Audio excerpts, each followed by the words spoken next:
Hello, pause play and dog race থেকে আবারও একটা নতুন ভিডিও তোমাদের কাছে নিয়ে আসলাম। তো ভিডিওটিতে যে বাচ্চাটাকে তোমরা দেখছো, ওর নাম হচ্ছে লিও। ও কিন্তু একটা লাসা বাচ্চা। তো ও একদম খুবই ছোট, ওর 3 মাস বয়স। তো ফার্স্ট টাইম আমাদের এখানে এসছে। তো ও যখনই ফার্স্ট এসছে আমাদের এখানে প্রচণ্ড ভয় পেয়েছিল, ওর ওর বাবা মাকে প্রচণ্ড মিস করছিল। মিস করাটাই স্বাভাবিক, কিন্তু একটা বাচ্চা হয় না, একটু বেশি মিস করছিল। আসার পর কান্নাকাটি করছিল, তারপরে অন্য বাচ্চাদের দেখে প্রচণ্ড ভয়ে চিৎকার করছিল। তো ওকে আমি নানাভাবে শান্ত করার চেষ্টা করছিলাম, একদমই আমার কাছছাড়া করছিলাম না ওকে। ওকে নানাভাবে বোঝানোর চেষ্টা করছিলাম। তো ওদেরও একটু পরিবেশে অ্যাডজাস্ট হওয়ার একটু টাইম দিতে হয়। এক একটা বাচ্চা এক এক রকম হয়। কোনো কোনো বাচ্চা খুব তাড়াতাড়ি অ্যাডজাস্ট করে নেয়, আবার কোনো কোনো বাচ্চা থাকে একটু টাইম লাগে অ্যাডজাস্ট করতে। তো ওরও একটু টাইম লেগেছিলো, কিন্তু টাইমটা যদিও বা বেশিক্ষণ লাগেনি। ও 1-1.5 ঘন্টার মধ্যেই খুব সুন্দরভাবে ওর বন্ধুত্ব হয়ে যায় প্রতিটা বাচ্চার সাথে। তো এরকমভাবেই ওকে আমি পাশে শুয়ে রেখে ওর নানাভাবে বোঝানোর চেষ্টা করছিলাম।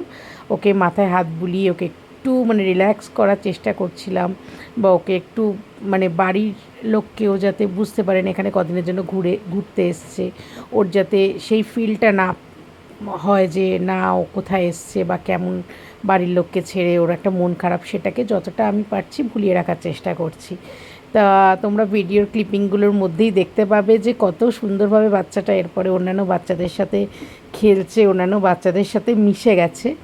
তো দেখো, বাড়ি থেকে আসলে অটোমেটিক প্রতিটা বাচ্চাই তার বাড়িকে মিস করবে। বাড়ি কিন্তু সবার কাছেই বাড়িই হয়, ঠিক আছে, কিন্তু তাও আমি চেষ্টা করি ওই মায়ের একটা মাকে মিস করা বা মায়ের একটা ভালোবাসা দিয়ে বাচ্চাদেরকে ভুলিয়ে রাখা। তো দেখো, ওটার পরেই কিন্তু এই ক্লিপটা নেওয়া, ঠিক 1 ঘন্টা পরই ও কী সুন্দর গুড়গুড় গুড়গুড় করে নিজে খাট থেকে নেমে ও কী সুন্দর লেজ নাড়িয়ে নাড়িয়ে সবার সাথে খেলা করছে, সবার সাথে মিশে গেছে। তো সেই টাইমে কুট্টুস ছিল, আরেকটা বাচ্চাও ছিল ভিভো বলে।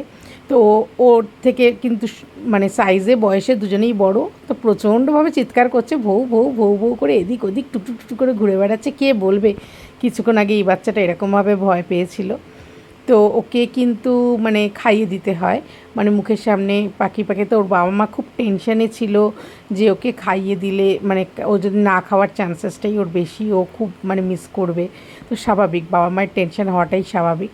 কিন্তু ও কিন্তু খুব সুন্দরভাবে খেয়ে নিয়েছে, ও খাওয়া নিয়ে কোনো রকম ঝামেলা করেনি।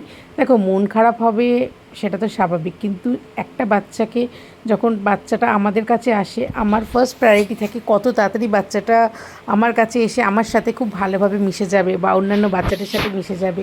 একটু হলেও বাবা মাকে ভুলে থাকতে পারবে যে না, আমি এখানে এসেছি কদিনের জন্য ঘুরতে এসেছি, এটা যেন মনে করে। এমন নয় বাচ্চাটা যেন মনে করে আমি এখানে এসেছি একদম জেলখানায় বন্দি, একদমই কিন্তু সেটা না। তো দেখো কি সুন্দরভাবে, আমি বাটি থেকে কি দেবো ওকে, ও তার আগেই কিন্তু ওর মা বাবা বলছিল বাড়িতে নাকি একদমই ভাত খেতে চায় না। আমাকে বারবার বলেছে, দিদি তুমি খুব কম করে ভাত দেবে, ও কিন্তু ভাত একদম পছন্দ করে না, চিকেনের পোর্শনটা বেশি দেবে। তো আমি চিকেনের পোর্শনটা বেশি রেখেছি, কিন্তু আমি কিন্তু ভাতটাও দিয়েছিলাম, কেন একটা ভাত খেলে পেটেও অনেকক্ষণ থাকে। তো ও একদম বসবে না, ওকে যে বসে আমি বলছি দাঁড়া দাঁড়া খাওয়াচ্ছি একটু বস, ও দেখো একদমই বসছে না। পারলে বাটির মধ্যেও মুখটা ঢুকিয়েই দেয়। তো নিজে থেকেও খেতে পারে, খেতে দিলে হয়তো খেয়ে নিত, কিন্তু আমার মনে হয় বাচ্চাদের খাইয়ে দিতে পারলে আমি খুব খুশি হই, কেন বাচ্চাদের সাথে আমার মনে হয় তাতে বন্ডিংটা আরও বেটার হয়। তো ওকেও দেখো আমি কী সুন্দরভাবে, ও আমার হাতের যে তুলে ওকে মুখ অবধি দেবো সেটুকুর ওয়েটও উনি করবে না। তো উনি নিজে থেকেই একদম বাটির মধ্যে মুখ দিয়ে, যাই হোক বাচ্চারা খেলেই আমি খুশি। আমার খুব কষ্ট হয় যে বাচ্চারা খেতে চায় না বা মন খারাপ করে। আমার এখানে বাচ্চা খাবে না এটা হতেই পারে না, এখানে খেতেই হবে। বাচ্চাকে আসলে যেরকম খেলতে হবে, আনন্দ করতে হবে, খেতেও হবে।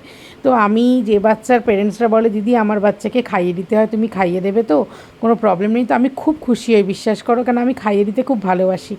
যে বাচ্চারা খাইয়ে দিতে হয় আমার খুব তাদেরকে ভালো লাগে।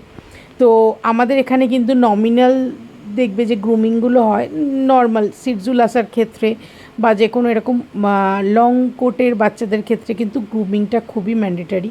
গ্রুমিং বলতে নমিনাল যে গ্রুমিং, 2বার করে কোম্বিং, তারপরে তাদের ফিমেল হলে প্রাইভেট পার্টটা ক্লিন রাখা, ওদের ওদের ভালো করে চুলটা আঁচড়ে দেওয়া। সিটজুল আসার ক্ষেত্রে চোখের একটা ব্যাপার থাকে, ওদের চোখের কোণটাকে ভালো করে পরিষ্কার করে দেওয়া।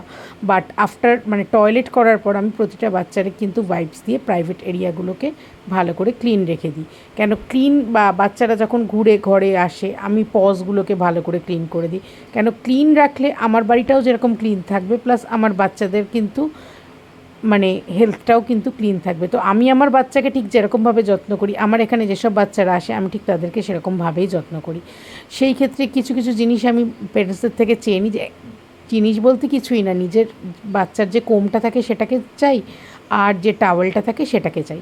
তো আমি এই দেখো এই বাচ্চাটার ক্ষেত্রেও আমি কিন্তু এরকম মানে ড্রাই ওয়াশ দিয়ে প্রতিদিন ওকে ভালো করে আমি প্রতিটা বাচ্চাকে কিন্তু এরকমভাবেই ক্লিন করাই।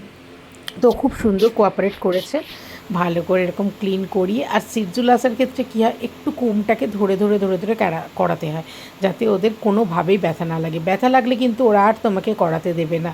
তো ভালো করে এরকম ড্রাই ওয়াশ দিয়ে করিয়ে তারপরে আমি এরকম একটা টাওয়েল, ওখানে ওর বাড়ির থেকে টাওয়েলটা আনতে ভুলে গেছিলো, তো আমার কাছে যেটা থাকে ভালো করে এই টাওয়েলটা দিয়ে ভালো করে মুছিয়ে তারপর ওকে ভালোভাবে আমি কিন্তু কোম করে দিয়েছি। তো যে কোনো কিছুর পও যদি ধুয়ে দাও, সে পটাকেও কিন্তু তারপরে ভালো করে ধুয়ে দিতে হয়, যাতে কোনো রকমভাবে ফাঙ্গাল ইনফেকশন না হয় বা কোনো রকম ইনফেকশন যেন না হয়। তো ভালো করে আমি এরকমভাবে মুছিয়ে তারপরে কিন্তু ব্রাশ করিয়ে দেওয়া, এটা কিন্তু খুব ইম্পর্ট্যান্ট একটা পার্ট। ব্রাশ কিন্তু ওদের একদম রেগুলার ম্যান্ডেটারি। তো চলে এসছে, দেখতেই পাচ্ছ পাশে বাড়ির যে নাটের গুরু তিনি চলে এসছে, সর্বক্ষেত্রে উনি আসে, যাই হোক।